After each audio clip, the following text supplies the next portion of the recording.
ഇത് Manjapra mass Motors എന്നായിരുന്നു. നമ്മുടെ ഹോണ്ട ആക്റ്റീവ ഡിയോ വണ്ടി നമ്മളത് വർക്കിന് കയറ്റിയിട്ടുണ്ട്. ജന സർവീസായിട്ടാണ് ചെയ്യുന്നത്. ഫുള്ളായിട്ട് എല്ലാ ഭാഗങ്ങളും നമ്മൾ ചെക്ക് ചെയ്ത് പോകുന്നുണ്ട്. അപ്പോൾ അതിൻ്റെ ഭാഗമായിട്ട് നമ്മുടെ ബാക്കിൽ ക്ലച്ചിൻ്റെ സൈഡ് എയർ ഫിൽറ്ററൊക്കെ ഒന്ന് ചെക്ക് ചെയ്യാൻ വേണ്ടി വെച്ചാണ്. ക്ലച്ചിൻ്റെ ഭാഗത്ത് വേറെ കംപ്ലയിൻ്റ് ഒന്നുമില്ല. ക്ലച്ചിൻ്റെ ഉള്ളിൽ അത്യാവശ്യം നല്ല രീതിയിൽ പൊടിയുണ്ട്. അതൊക്കെ നമുക്ക് ഫുള്ളായിട്ടൊന്ന് എയർ അടിച്ച് ക്ലീൻ ചെയ്യാം. അതിൻ്റെ വേരിയേറ്റർ ബോഡി ആയാലും അതിൻ്റെ റോളർ വെയിറ്റ് ആയാലും നിലയിൽ വേറെ കംപ്ലയിൻ്റ് ഒന്നും കാണിക്കുന്നില്ല.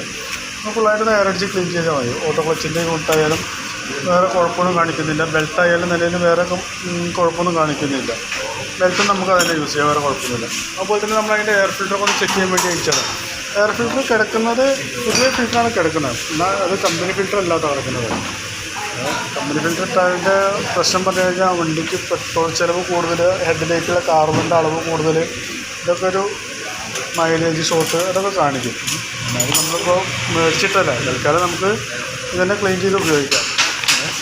അടുത്തത് മാറ്റുമ്പോൾ കമ്പനി ഫിൽറ്റർ ഇടാൻ നോക്കുക. അതുപോലെ തന്നെ അതിൻ്റെ പ്ലഗ് ചെക്ക് ചെയ്യാൻ വേണ്ടി അയച്ചിട്ട് പ്ലഗ് ഇതിൻ്റെ പ്ലഗ് അല്ല കിടക്കുന്നത്. ഇത് ബൈക്കുകൾക്ക് വരുന്ന പ്ലഗ്ഗാണ്. 100cc വണ്ടികൾക്ക് വരുന്ന പ്ലഗ്ഗാണ്. ഇതിൻ്റെ പ്ലഗും ഈ സ്കൂട്ടറിന് വരുന്ന പ്ലഗ് ഉണ്ടോ, ഇതിൻ്റെ ത്രെഡിൻ്റെ വ്യത്യാസം കൊണ്ട് ഇത് ത്രെഡ് കുറച്ച് ത്രെഡ് കൂടുതലുണ്ട്. ഇപ്പം എന്താ പ്രശ്നം എന്ന് വെച്ച് കഴിഞ്ഞാൽ പ്ലഗ് വരുന്ന പോർഷനാണ്, ലൊക്കേഷനാണ് ഇവിടെ. ഇതിൻ്റെ ബാക്കി ത്രെഡിൻ്റെ ഭാഗത്ത് അതിൻ്റെ കരി കയറി അടങ്ങിയിട്ടുണ്ടാവും. ഇനിയിപ്പോൾ നമുക്ക് പുതിയ പ്ലഗ് ഇട്ട് കഴിഞ്ഞാൽ ചിലപ്പോൾ ആ കരി കാരണം കൊണ്ട് ആ ത്രെഡിൻ്റെ ഭാഗത്ത് ടൈറ്റ് വരും. എന്നാലും നമുക്ക് പ്ലഗ് മാറ്റാതിരിക്കാൻ പറ്റില്ല. പ്ലഗ് മാറ്റിയിട്ട് നമുക്ക് പുതിയ പ്ലഗ് ഇടണം. ഈ ലെങ്ത്തിലുള്ള പ്ലഗ് ഇടണം. ഇപ്പോൾ സ്റ്റാർട്ടിങ് കംപ്ലയിൻറ്റ് മിസ്സിങ്ങൊക്കെ കാണിക്കും നമുക്ക്. അപ്പോൾ പ്ലഗ് എന്തായാലും നമുക്ക് മാറ്റിയിടണം.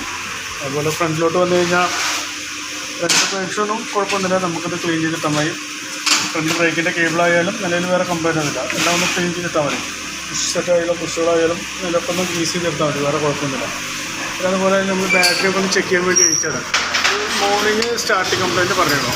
എന്നാലും സർവീസിന് നമ്മൾ ബാറ്ററി ചെക്ക് ചെയ്യുന്നുണ്ട്. ബാറ്ററി ഇരിക്കുന്ന ആമറോണിൻ്റെ 2021 മോഡൽ ബാറ്ററിയാണ് ഇരിക്കുന്നത്. നിലവിലിപ്പോൾ നമ്മൾ വർക്കിന് കയറ്റുമ്പോൾ സെൽഫൊക്കെ വർക്കിംഗ് ആണ്. അപ്പോൾ നമ്മൾ ബാറ്ററി കണ്ടീഷൻ ചെക്ക് ചെയ്ത് നോക്കുമ്പോൾ വോൾട്ടൊക്കെ നോക്കൂ 12.85-86 ആ ലെവലിലേക്ക് കാണിക്കുന്നുണ്ട്. അത് ടെസ്റ്റിലേക്ക് കിടക്കുമ്പോൾ ബാറ്ററിക്ക് ഡാമേജ് ഉണ്ടോ എന്ന് ചെക്ക് ചെയ്ത് നോക്കുമ്പോൾ ബാറ്ററി കംപ്ലൈൻ്റ് ആയിട്ടാണ് കാണിക്കുന്നത്. പക്ഷെ ചിലപ്പോൾ ബാറ്ററിയുടെ കംപ്ലയിൻ്റ് ആയിരിക്കാം മോർണിംഗ് സ്റ്റാർട്ടിങ് കംപ്ലയിൻറ്റ് കാണിക്കുന്നത്. ഇപ്പോൾ നമുക്ക് നിലയിൽ വേറെ കംപ്ലയിൻറ്റൊന്നും കാണിച്ചൊന്നുമില്ല. നമ്മളിപ്പോൾ വർക്കിന് കയറ്റാൻ നേരത്ത് സെൽഫ് അടിച്ച് കഴിഞ്ഞപ്പോൾ വണ്ടി സെൽഫ് വർക്കിംഗ് ആണെന്നോ. ഇനിയിപ്പോൾ വർക്ക് കഴിയുമ്പോൾ നമ്മൾ ചെക്ക് ചെയ്ത് നോക്കാം. അപ്പോൾ ചിലപ്പോൾ ബാറ്ററിയുടെ കംപ്ലയിൻറ്റ് കാരണം കൊണ്ടായിരിക്കാം നമുക്ക് മോർണിംഗ് സ്റ്റാർട്ടിങ് കംപ്ലയിൻറ്റ് കാണിക്കുന്നത്. അല്ലാതെ വേറെ കുഴപ്പമൊന്നും കാണിക്കുന്നില്ല. പിന്നെ നമുക്കത് എൻജിൻ ഓയിൽ മാറ്റാറായിട്ടുണ്ട്. എൻജിൻ ഓയിൽ കൂടി മാറ്റണം. പിന്നെ വാഷിങ് പറഞ്ഞിട്ടുണ്ട്. പിന്നെ അങ്ങനെ വേറെ പഴയത്തൊക്കെ വേറെ കംപ്ലയിൻ്റ് ഒന്നുമില്ല. മെയിനായിട്ട് ഇപ്പോൾ നമുക്ക് അതിൻ്റെ പ്ലഗും ആ ബാറ്ററിയാണ് മെയിനായിട്ട് കംപ്ലയിൻ്റ്. എയർഫിൽറ്റർ കിടക്കുന്നത് കമ്പനി ഫിൽറ്റർ ഒന്നുമല്ല. ബാറ്ററി മാറ്റണമെങ്കിൽ ഒന്ന് പറഞ്ഞാൽ മതി. അല്ലെങ്കിൽ ഒന്നും കൂടി ചെക്ക് ചെയ്ത് നോക്കിയിട്ട് മാറ്റിയാലും മതി. നമുക്ക് 2021 മോഡൽ ബാറ്ററി ഇരിക്കുന്നത്.